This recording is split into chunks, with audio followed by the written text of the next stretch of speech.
Level 1. The Mild Menace. You're a Karen. You don't know it yet, but you are. You're standing in the terminal at Los Angeles International Airport, April 2024. You missed your Delta flight. They rebooked you for tomorrow. No. Tomorrow. That's not gonna work. You march up to the nearest check-in counter and you let them have it.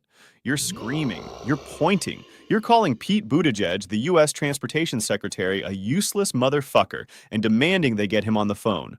Right now. The agents behind the counter stare at you. They're not Delta agents. They're WestJet. You're at the wrong airline. Wrong terminal. Wrong everything. You don't even realize it until someone tells you. And when they do, you just laugh. A dry, brittle laugh. Like the universe made a mistake, not you. Meanwhile, every single person within earshot has their phone out. You're being filmed from 6 different angles. By tomorrow morning, you're on the Daily Mail, TMZ, TikTok, and a dozen aviation blogs. Congratulations, you just went viral for yelling at people who literally cannot help you. Okay, but at least you didn't mess with the King's Guard. In London, outside Buckingham Palace, the royal horses stand perfectly still. There are signs everywhere. Do not touch. Do not approach. A woman, a tourist, decides those signs don't apply to her. She leans into the horse. She grabs the reins. She poses for a selfie like it's a prop at Disneyland. The guard, a soldier in full ceremonial uniform, does what he's trained to do. He screams at the top of his lungs, "Stand back from the King's Guard! Do not touch the reins!" The woman jumps back, terrified. The crowd gasps. The clip goes everywhere. Millions of views. You're not dangerous yet. You're just, confidently wrong. But that confidence, it's about to get sharper. Because once you realize the rules don't stop you, you start testing how far you can push them. Level 2. The Rule Warrior. You've upgraded. You're not just making scenes anymore, you're picking fights with the rules themselves. You walk into a liquor store in Oregon, no mask on. It's 2020, there's a mandate.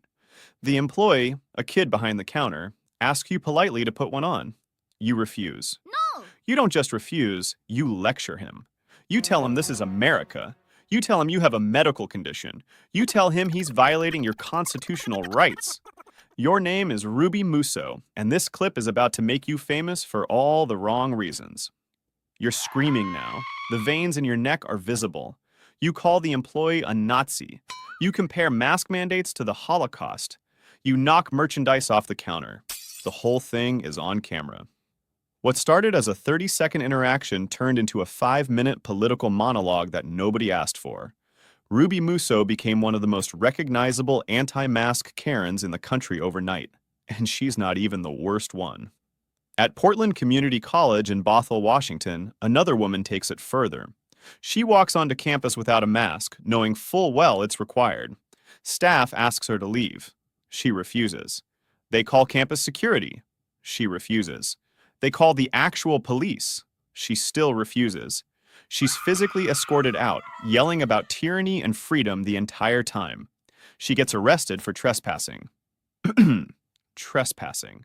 At a community college. Over a piece of cloth. You film yourself. You post it. You think you're a freedom fighter. Everyone else thinks you're exhausting. But refusing the rules only gets you so far. At some point, you stop fighting the system and start making everything about you. Level 3. The main character. You're not fighting rules anymore. You're performing. Every conflict is a stage, and you are the star. June 2021. A Victoria's Secret in Short Hills, New Jersey. A black woman named Ijeoma Ukenta is shopping. You bump into her. She starts recording. And that's when you, Abigail Elphick, put on the performance of a lifetime. You charge at her. Then you stop. Then you collapse on the floor, sobbing. You're wailing. You're hyperventilating. You're crawling across the store floor on your hands and knees, begging her to stop filming. You chase her through the aisles. You swing at her phone. You scream that your life is going to be ruined. Mall security shows up. The police show up. And through all of it, you never stop crying. not once. The internet called her the Victoria's Secret Karen. The clip racked up tens of millions of views. Abigail Elphick turned a minor interaction into a full theatrical production, complete with a fake collapse, a chase scene, and enough tears to fill a swimming pool. Okay, so different setting, same energy. Erica Chivola is working at a McDonald's, just doing her shift behind the counter. A customer walks in and orders a drink. She gets water in a soda cup, or maybe soda in a water cup. Honestly, the details don't even matter, because what happens next is insane. They start arguing about the drink. The argument escalates. And then, the customer suddenly throws the drink straight at Erica's face and even hits her with a tray. She's soaked. That's the moment Erica snaps. She reaches over the counter, grabs the woman, and absolutely ragdolls her, slamming her into the table like she just won a war. In the end, it's the customer who gets cited for assault, over a cup of liquid at a fast food restaurant. But drama only gets you so far. At some point, you realize there's something way more powerful than a scene. A phone call. Level 4.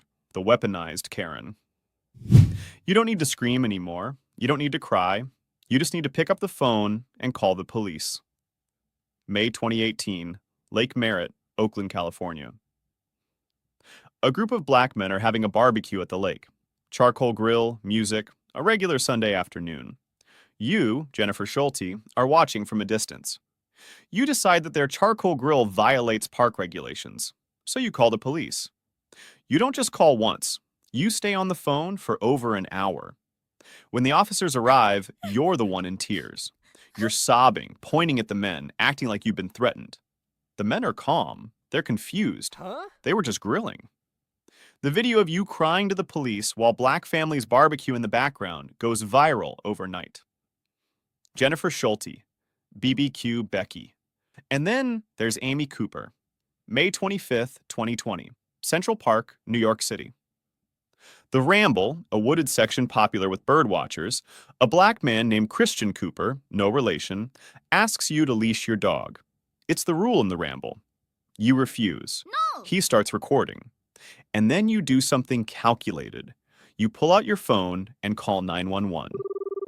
There's an African-American man threatening my life. Your voice is shaking. You sound terrified. You're not. You know exactly what you're doing. You're weaponizing the police against a man who asked you to follow the rules. The video explodes. Amy Cooper is fired from her job within 24 hours. She's charged with filing a false police report. Christian Cooper, the birdwatcher, later gets his own show on National Geographic. You've learned that 3 digits in a phone is all it takes. But what happens when the system isn't enough, and you decide to do the damage yourself? Level 5. The Dangerous Karen. Now you're putting your hands on people. December 26th, 2020. The Arlo Hotel, Soho, Manhattan. You're 22 years old. Your name is Mia Ponsetto. You can't find your iPhone. You walk into the lobby and you see a 14-year-old kid with his father. You decide he took it. No evidence, no reason, just a feeling. You confront them.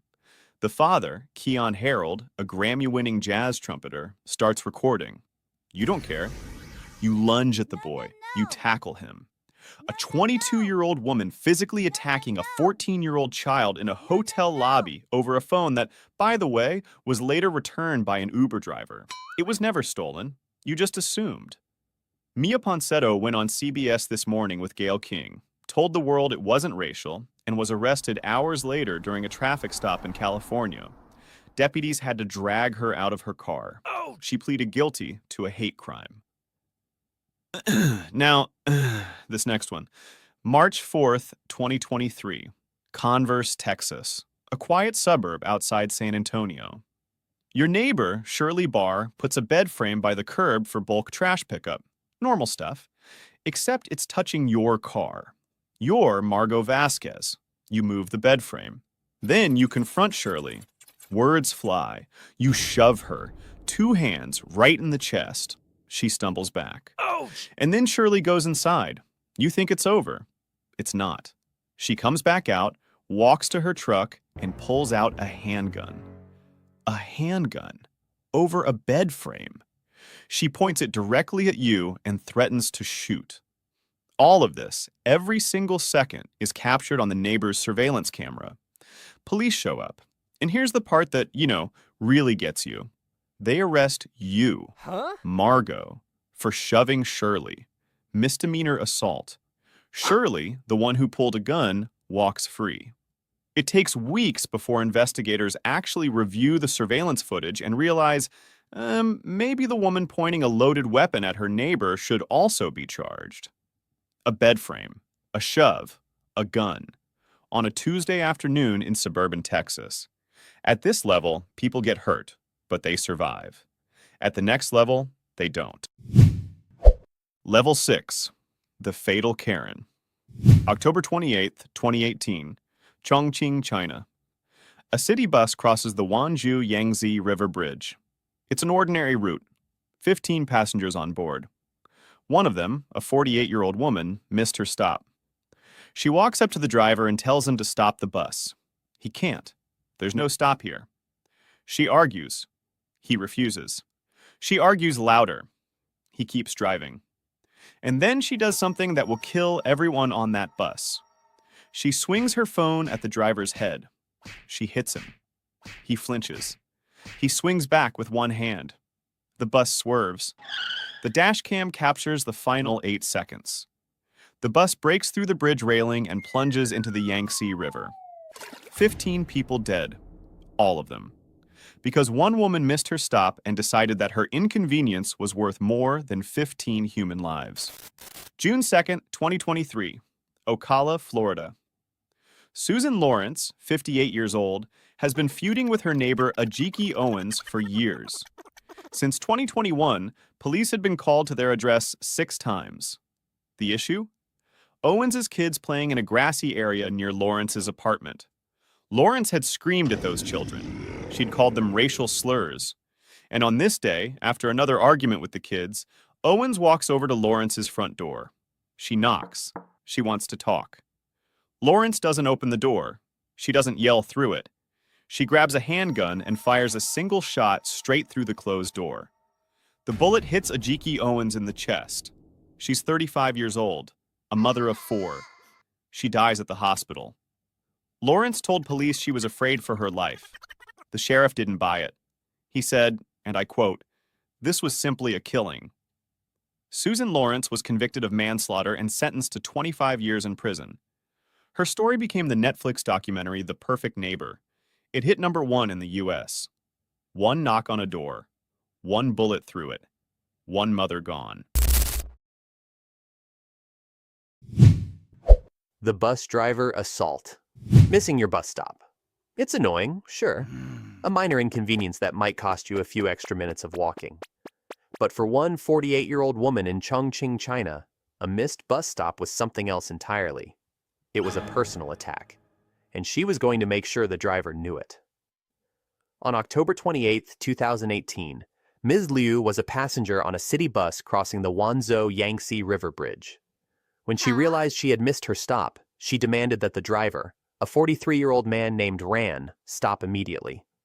Right there, in the middle of a multi-lane bridge high above the river. Ran refused. Nope. It was illegal and incredibly dangerous. This was not the answer Ms. Liu was looking for.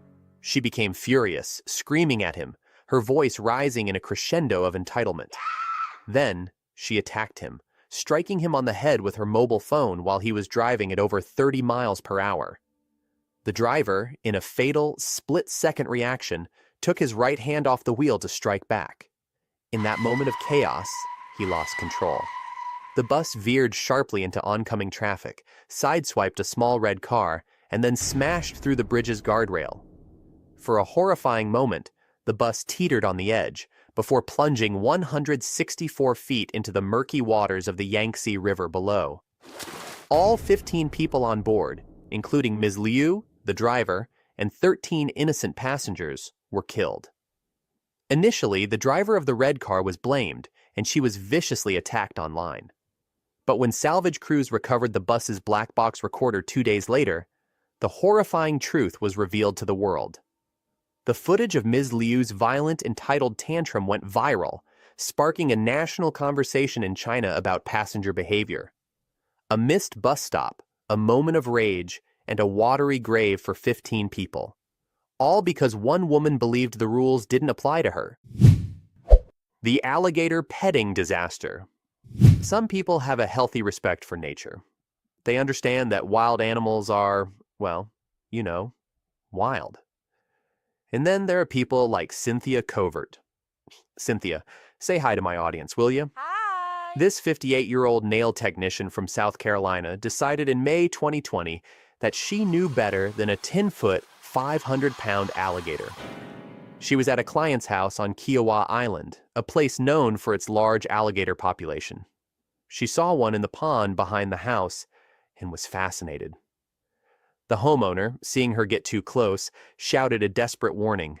"Don't get close! He ate a deer the other day!" Cynthia's response was a masterclass in fatal arrogance. "I don't look like a deer," she replied, and walked calmly towards the water's edge, apparently to get a better look, or even to touch the animal. The alligator, unsurprisingly, did not make a distinction. It lunged, grabbing her by the leg and dragging her into the water. A neighbor and the homeowner frantically tried to save her, throwing her a rope. For a moment, it seemed like they might succeed. Cynthia, waist-deep in the water, holding onto the rope, calmly said, "I guess I won't do this again." It was the last thing she would ever say. Seconds later, the alligator performed its signature move, the death roll. It spun its powerful body, tearing her from the rope and pulling her under. Bye, Cynthia. The sheer, casual entitlement of it is what makes this story so chilling. The belief that a wild, apex predator would somehow recognize her as a human and not a threat, or food. The final, understated comment, as if she had merely made a social faux pas. Police later had to shoot the alligator to recover Cynthia's body, which the animal kept bringing to the surface. A grim, possessive display. It's a story that would be comical if it weren't so tragic. A woman who looked death in the eye and told it, "You've got the wrong person." The alligator disagreed. The safari main character syndrome. We've all seen them. The people who act like the world is their movie and everyone else is just an extra. In July 2016, a 32-year-old woman named Ms. Zhao took this to a whole new, deadly level.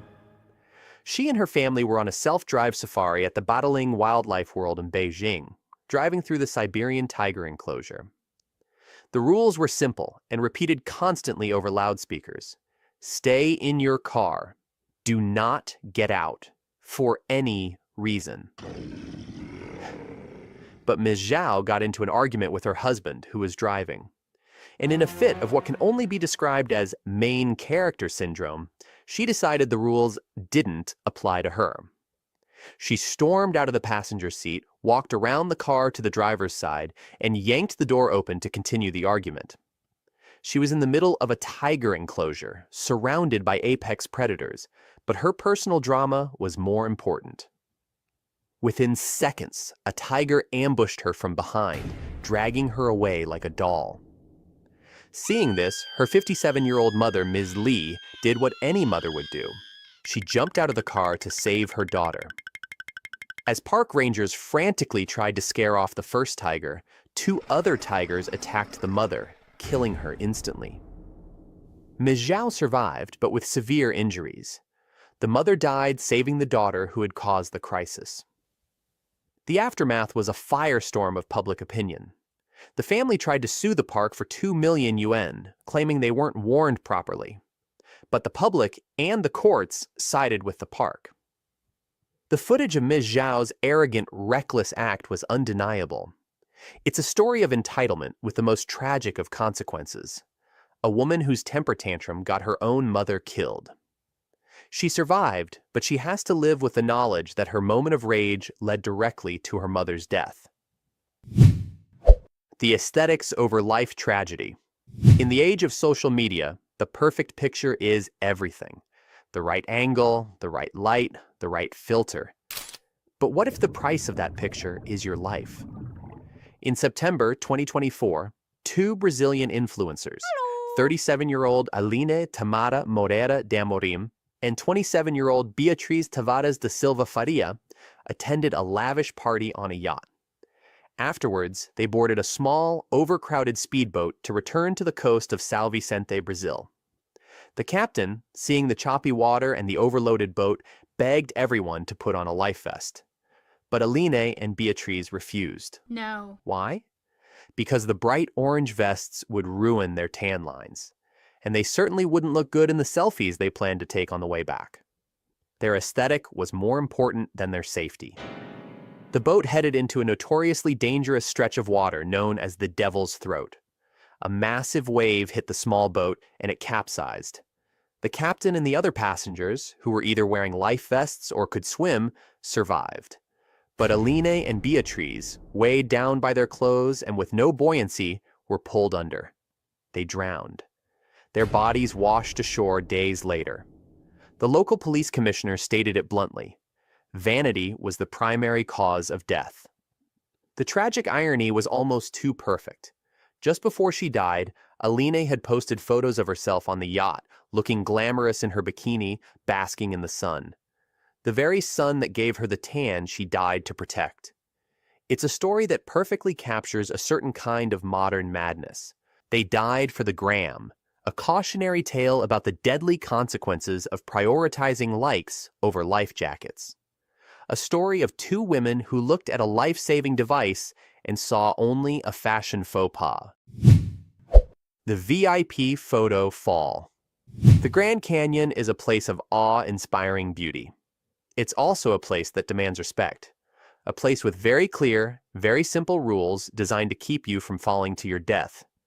Rules that, in July 2020, 59-year-old Maria Andrea Salgado Lopez decided were for other people.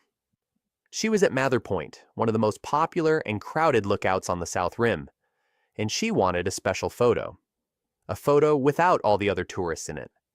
A VIP photo. So, she did what hundreds of people do every year. She climbed over the safety railings. She ignored the multiple prominent signs that read, "Danger." She walked out onto an unofficial, unstable rock ledge, a so-called social path worn into the ground by countless other rule breakers looking for the perfect Instagram shot. She was posing for the photo, her family looking on, when she either lost her footing or stepped too close to the edge. She fell. It wasn't a dramatic 1,000-foot plunge. It was a 100-foot, 30-meter fall onto a ledge below. But it was more than enough. Park rangers had to use a helicopter to recover her body.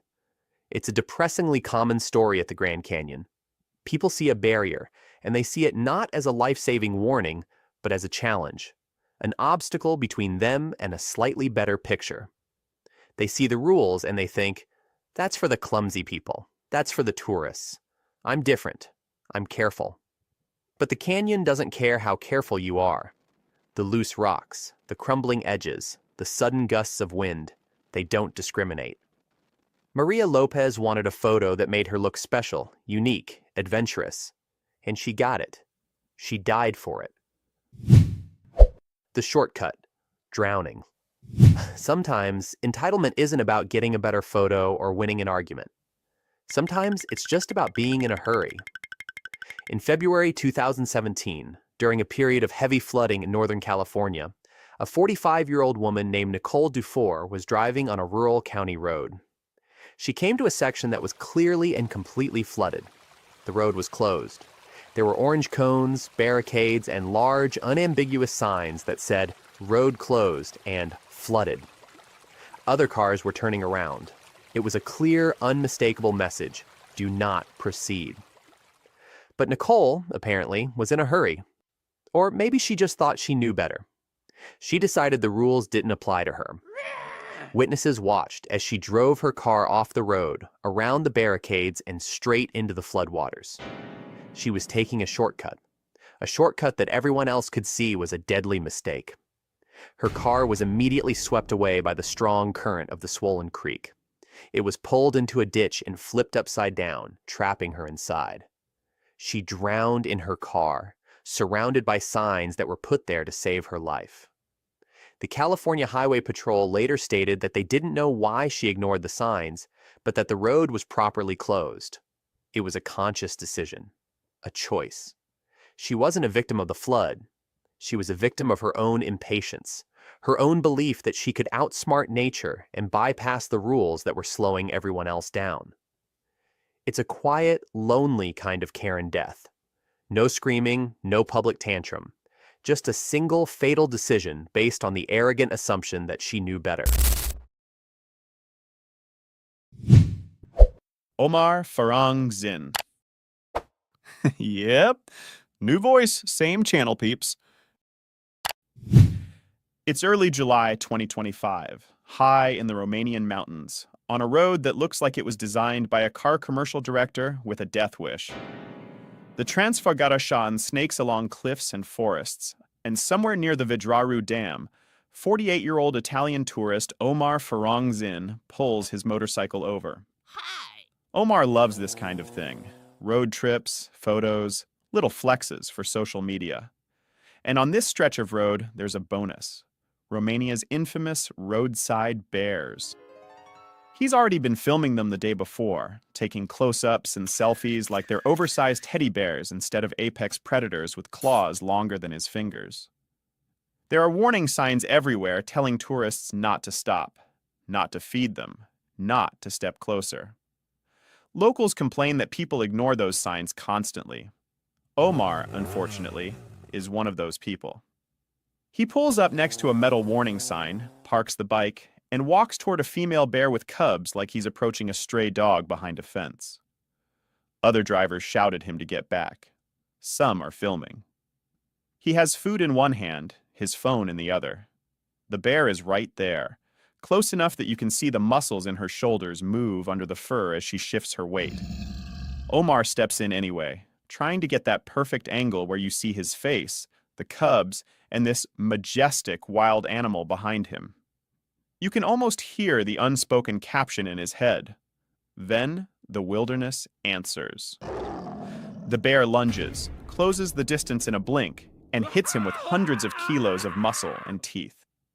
She grabs him and drags his body off the tarmac, down a steep ravine, crashing through brush and rocks while people on the road scream.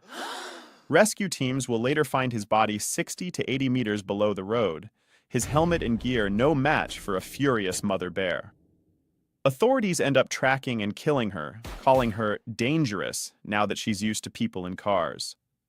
Online, people are furious. Not at the bear, but at Omar. His own photos and videos become evidence, and his last happy shots with the animals turn into the kind of last image posts that make you want to throw your phone in a lake. Mother bear, warning signs, other tourists yelling, but he still stepped in. That's the theme tonight. Katherine Chappell.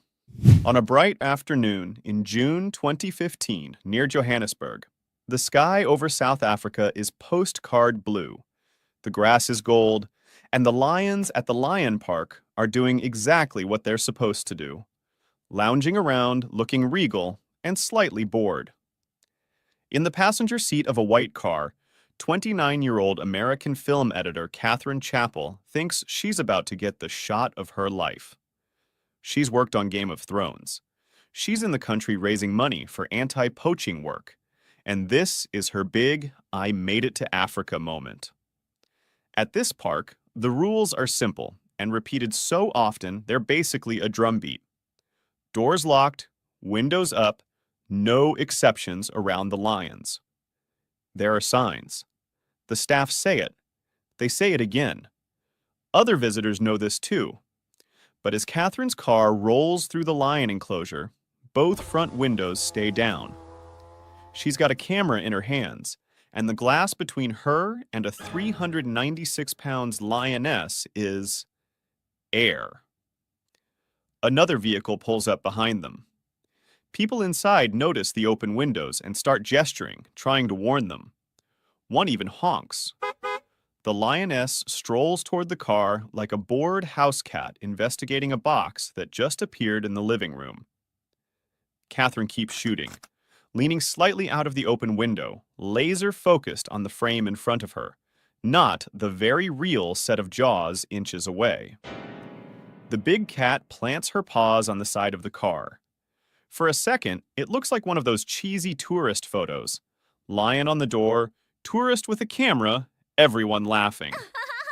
Then it breaks. The lioness lunges through the window, grabs Catherine by the neck and shoulder, and pulls her inside the car as chaos explodes. Her guide tries to fight the lion off and ends up injured himself, slamming on the horn as blood sprays across the interior. Staff rush in vehicles, guns loaded. Catherine bleeds out before paramedics can stabilize her. The lioness is later shot and killed because a human being wanted a better angle and couldn't be bothered to roll a window up. The detail that hits the hardest is the irony. She flew to South Africa to help save animals from humans and dies because she briefly forgot that lions don't care about your intentions or your Instagram. They care about the fact that your throat is within reach. Eric Slate, South Carolina, May 2025. It's late, the visitors are gone, and a small, family-run petting zoo called 5 Star Farm is quiet under the kind of humid night sky where you can hear every insect. 52-year-old Eric Slate decides he's going to play with a kangaroo. Not a cartoon kangaroo, not a mascot, a real, full-grown male kangaroo named Jack, with legs built like coiled steel springs and a chest like a gym bro. Eric works around the place. His brother owns the farm. This isn't his first time stepping into that enclosure. Local officials and people who know the zoo say he had a habit of roughhousing with Jack, like the kangaroo was a drunk uncle at a barbecue instead of an animal that can disembowel you with one kick. Ouch! He'd been warned informally, told not to mess with the kangaroo like that, but nothing official stopped him. No. And tonight, there are no witnesses, no customers, just him and this animal he thinks he understands. He goes into the enclosure after hours. The gate clanks shut behind him. Maybe he slaps Jack's chest. Maybe he grabs the tail. Maybe he squares up like it's a joke fight. We don't know the exact moves because nobody is filming, but we know the outcome from the coroner. What starts as playing tips into something else. The kangaroo rears up to full height, tail planted like a tripod. Muscles flex. In that moment, Eric stops being a familiar presence and becomes a threat. And animals don't argue when they feel threatened. They hit. Later, when staff finally realize something's wrong and go looking, they find Eric's body inside the enclosure. Multiple blunt force injuries. The kind you see when something strong has been kicking and pounding you. Not once, but over and over. Jack is still inside. Alive, contained, not trying to escape, not rampaging. He's just existing in the only way a wild animal knows how. Investigators show up, tape off the area, and the story spreads from local news to national outlets. There's talk of inspections and licensing, of whether a kangaroo should be in a roadside petting zoo at all. But the line that sticks is from a local councilman. It was not the animal's fault. Eric kept going into that enclosure to pick fights with nature wearing a petting zoo badge. One night, nature finally answered. Jia Lijun. In 2016, at a wildlife park in coastal China, the sky is hazy. The water in the walrus pool looks dark and deep, and a businessman named Jia Lijun stands right at the edge with his phone out. Behind him in the water is a 1.5-ton walrus, all whiskers and blubber and sleepy eyes. On WeChat, Jia has been joking about how strong and big this animal is. Now he's turned his back on it for the ultimate humble brag selfie. The enclosure at Shichiako Wildlife Park isn't built like a Western aquarium with thick glass walls. Visitors are allowed right up to the pool's edge, separated from the walrus by nothing but water and misplaced confidence. The trainer, a man who has been working with this walrus for years, is nearby. Staff and regulars are used to what they call playful interactions, the animal pulling on clothes, splashing, making people laugh. It's all fun until it isn't. Jia leans in with his phone, back turned, trying to get that perfect shot. The walrus surfaces silently, massive and close.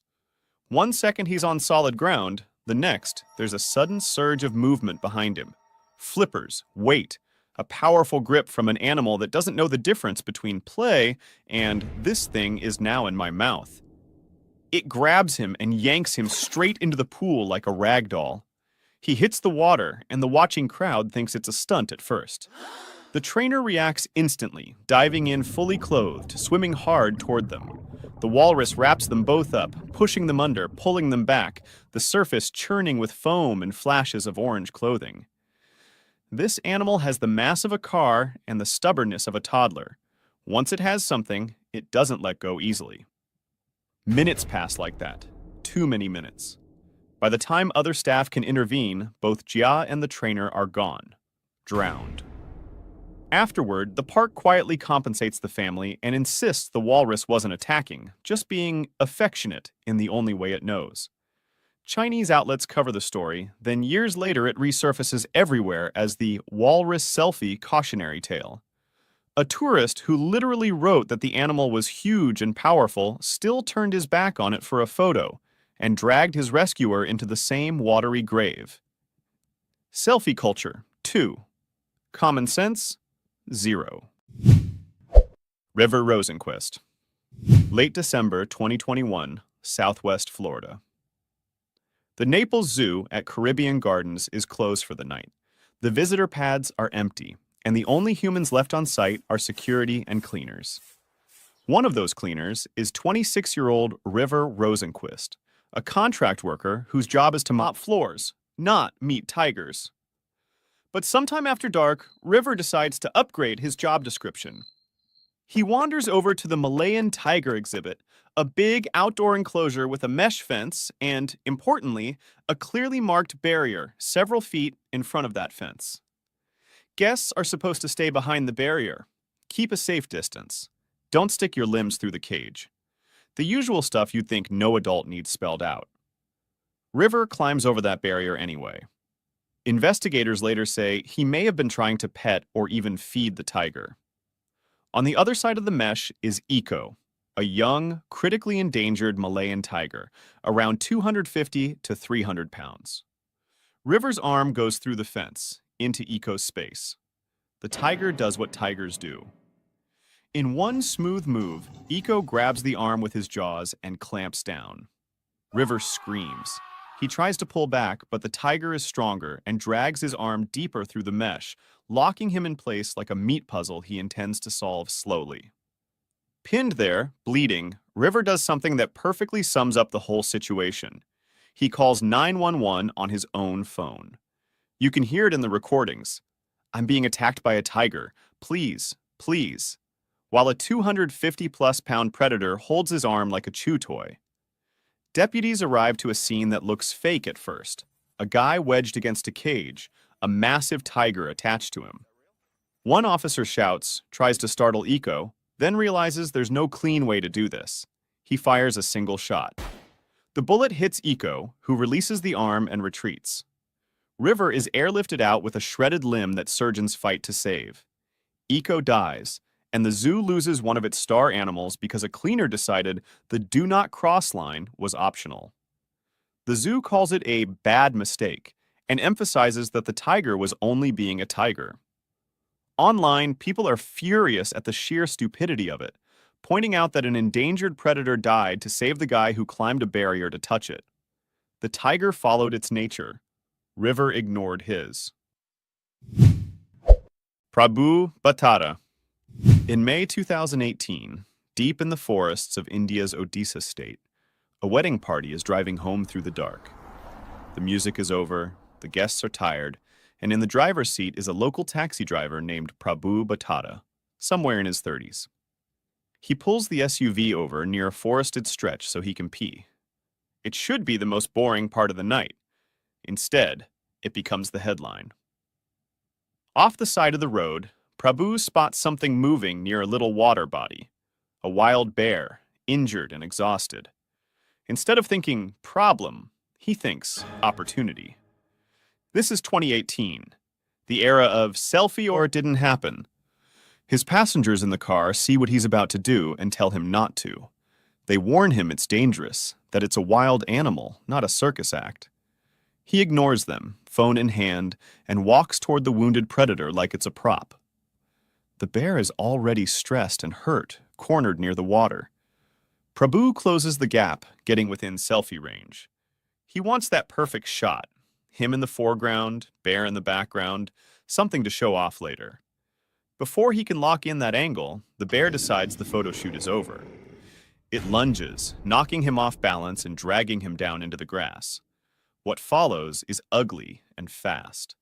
The bear tears into him while his passengers watch in horror from the vehicle. Someone films.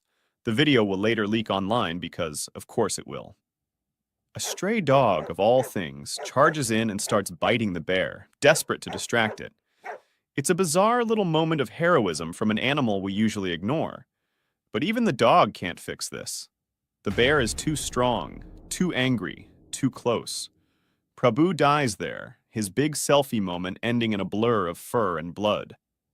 Forest officials arrive later, find the injured bear, and tranquilize it for treatment instead of killing it.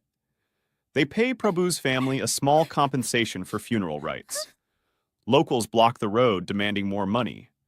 The story spreads across India and then the world as yet another death by selfie. Commenters drag him mercilessly. Warned by friends, confronted with an injured wild predator, and he still chose the front-facing camera. BBQ Becky. On April 29, 2018, a black family was having a barbecue at Lake Merritt in Oakland, California. They were using a charcoal grill in a designated grilling zone. It was a beautiful Sunday. The sun was out, the food was cooking. And then, a wild Karen appeared. Her name was Jennifer Schulte, a 40-year-old environmental consultant with a PhD from Stanford. Hello. But the internet would soon know her as BBQ Becky. For over 2 hours, Schulte harassed the family, claiming they were breaking the law by using a charcoal grill. She was wrong. She called 911, not once, but twice. The first time, she told the dispatcher, "I was wondering if I could get a non-emergency number to report a barbecue. I'd like it to be looked into so that the charcoal can be removed." The dispatcher, clearly baffled, told her it wasn't a police matter. But Schulte wouldn't give up. She called back, her voice escalating, claiming the family was being hostile. At one point, the dispatcher literally asked her if she had ever been to a psychiatric facility. I'm not even kidding. Meanwhile, Kinsey Smith, one of the men at the barbecue, and his wife, Michelle Snyder, started filming. The 24-minute video is a masterclass in Karen entitlement. Schulte stands there, phone to her ear, refusing to leave, convinced she is the hero of this story. She tells the family they're going to jail. She tells them she owns the park. She's just a woman in a hoodie and sunglasses, but she acts like she's the final boss of the homeowners association. The police eventually arrived, questioned everyone, and found no crime had been committed. They left without issuing any citations. But the video went viral. 10 million views. BBQ Becky became a meme, a symbol of white people calling the police on black people for simply existing. The backlash was swift. Schulte's face was plastered on posters. People organized a massive barbecuing while black event at the same spot in Lake Merritt. Dave Chappelle even roasted her in his stand-up special. She never got arrested, but she got something worse. She became a permanent joke. And all because she couldn't stand the sight of someone else having a good time. The Queen's Guard. Okay, so this next one isn't a single Karen. It's a whole species of them. The tourist Karen. And their natural habitat is outside Buckingham Palace in London. Their prey? The King's Guard. You know, the guys in the big fuzzy hats with the stoic faces and the giant horses. For some reason, tourists think these guys are Disneyland characters. They think the horses are friendly ponies. They are not. And there are signs everywhere. Big, red, capital letter signs that say, "Beware, horses may kick or bite." But Karens can't read. or they just don't care. In July 2024, a woman walked right up to a horse to pose for a photo. The horse, clearly annoyed, swung its head and bit her right on the arm. She screamed, stumbled back, and then nearly fainted. The whole thing was caught on camera, of course. In another video, a woman literally tries to grab the horse's reins. The guard, who had been silent until then, just screams, "Get off!" at the top of his lungs. The woman jumps back like she's been electrocuted. My favorite, though, is the one from June 2025. A guard warns a tourist 3 times to back away from his horse. The tourist ignores him. So the guard just charges the horse at him. The tourist scrambles away, finally getting the message. It's a constant battle. Tourists touching the reins, getting too close, putting their kids on the horses. One video from February 2024 shows a horse biting a tourist's jacket and just not letting go. The guy is just stuck there, attached to a horse, looking helpless. What the hell, man? These guards are active duty soldiers. Their horses are highly trained military animals. They are not props for your Instagram. But every single day, a new Karen is born, ready to risk it all for a selfie. And every single day, a horse or a guard has to remind them very, very loudly that they messed with the wrong people. Or, the wrong horse. The Hazie's Brawl. This one's a doozy. December 15th, 2025. Hazie's restaurant in San Francisco. Enter Shireen Afkari, 32, and her partner, Christian Brookman. They were, to put it mildly, wasted. They started being verbally abrasive with the staff, just classic entitled behavior. The manager, seeing where this was going, tried to escort them out. But Afkari wasn't having it. She decided the best course of action was to run into the kitchen and behind the bar to yell at the employees. That's when things went from bad to worse. She attacked a coworker, who, in self-defense, slammed her to the ground. The staff managed to get them outside, but the chaos continued. Afkari started kicking the bartender, Miguel Marchese, and then grabbed his hair, wrapping it around her hand and pulling for dear life. So Marchese, in a moment of pure, desperate genius, grabbed her phone and threw it down the street, hoping she'd chase it like a rabid dog going after a bone. It worked. He got free and then tripped her, sending her sprawling onto the pavement. The aftermath was a shit show. Afkari was arrested for public intoxication and fired from her job at Strava. But then, the restaurant fired Marchese, the bartender who was attacked, calling him an insurance liability for tripping the customer. They offered him $5,000 to shut up about it. He told them to shove it. No! The public was outraged. People were hugging Marchese on the street. He filed a wage theft claim against the restaurant, which is now under investigation. What the fuck, bro? And the cherry on top? In January 2026, the DA announced that Afkari wouldn't face any charges. So, to recap, she gets drunk, attacks multiple people, gets a bartender fired, and walks away with nothing. Marchese, the guy who got assaulted, lost his job. Sometimes, even when a Karen gets what's coming to her, she still manages to take someone else down with her. The Park Ranger. October 25th, 2024. Pioneer Park in Puyallup, Washington. A family is celebrating a quinceañera. If you don't know what that is, it's a traditional Latin American coming-of-age celebration for a girl turning 15. It's a big deal. Music, food, decorations, family from all over. Everyone's dressed up. Everyone's happy. And then, Jennifer Vincent, 48, shows up. She starts yelling at the family, telling them to go back to their country. She walks straight up to a 14-year-old boy, who is black and Hispanic, and starts screaming racial slurs directly in his face. The N-word. Beaner. Just the worst, most vile stuff you can imagine. This kid is 14. He's at a birthday party. And a grown woman is standing over him, screaming slurs like she's auditioning for the most hated person in the Pacific Northwest. She then shoves the teenager. He shoves her back in self-defense. Shut up! And what does Vincent do?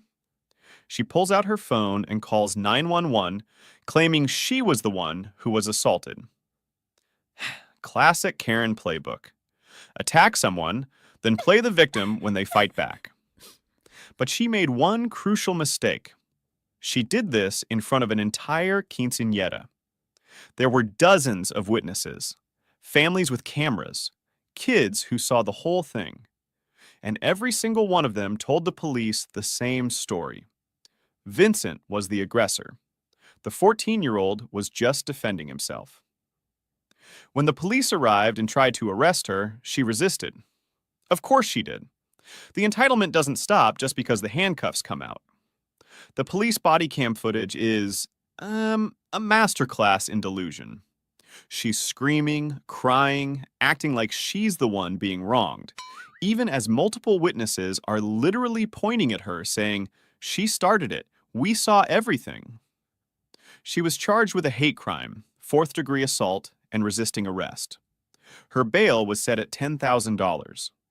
Unlike some of the other Karens on this list, she didn't walk away from this one. The consequences were real, and they were immediate. The gas station slap. June 2020. Peak COVID. Peak mask mandates. Peak Karen season. A super pumper gas station in Phoenix, Arizona. A woman named Karina Rodriguez is at the counter, minding her own business, trying to pay for gas. And then, Tamara Harrion, 61, walks in. No mask. Now, at this point in the pandemic, masks were required in most stores. There were signs on the door, there were announcements, there was no way you didn't know. But Harrion walks in like the rules don't apply to her. Rodriguez, who is Latina, politely asks her to pull her shirt over her face. A reasonable request. But Harrion is a Karen, and Karens do not do reasonable. She immediately gets defensive, starts yelling that she's not sick, that she doesn't need a mask, that this is America. You know, the usual. Rodriguez tries to de-escalate, and that's when Harrion drops the line, "Go back to Mexico." Rodriguez, who was born in the United States, is having absolutely none of it. She fires back, "You need to go back to your country." Harrion doesn't back down. She gets right in Rodriguez's face, chest bumping her, getting more and more aggressive. The whole thing is being filmed by another customer. Rodriguez warns her, "You need to back the fuck up." Harrion doesn't. She keeps pushing, keeps getting closer, keeps running her mouth. So Rodriguez slaps her. Not a knockout punch, not a haymaker, just a single, clean, open-handed slap across the face. Harrion stumbles back, stunned, like she genuinely cannot believe that actions have consequences. She finally leaves the store, probably for the first time in her life realizing that not everyone is going to just take it. The video went viral, millions of views. Harrion was banned from all 13 Super Pumper locations in the area. Her husband later told reporters she was having a mental crisis. Yeah, a crisis of character.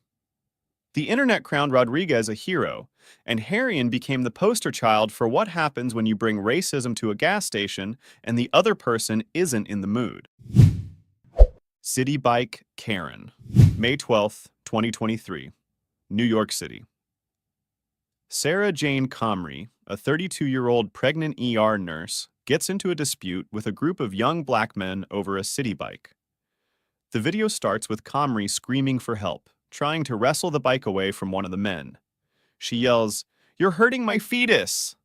She starts crying. It looks, for all the world, like she's being robbed. That's the narrative that took off. Civil rights attorney Ben Crump shared the video, calling it another example of a white woman weaponizing her tears against black men. The internet exploded. Comrie was doxxed.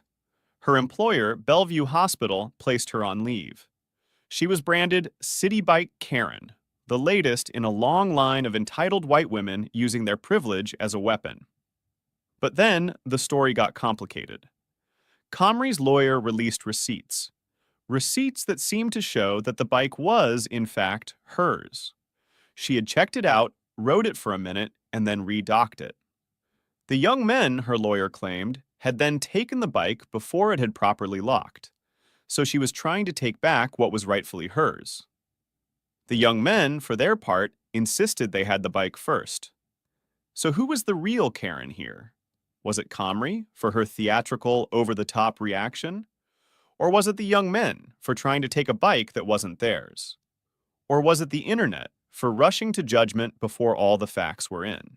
Thanks so much for rocking with the channel for real. Hit that subscribe and turn on the bell so you don't miss a single one.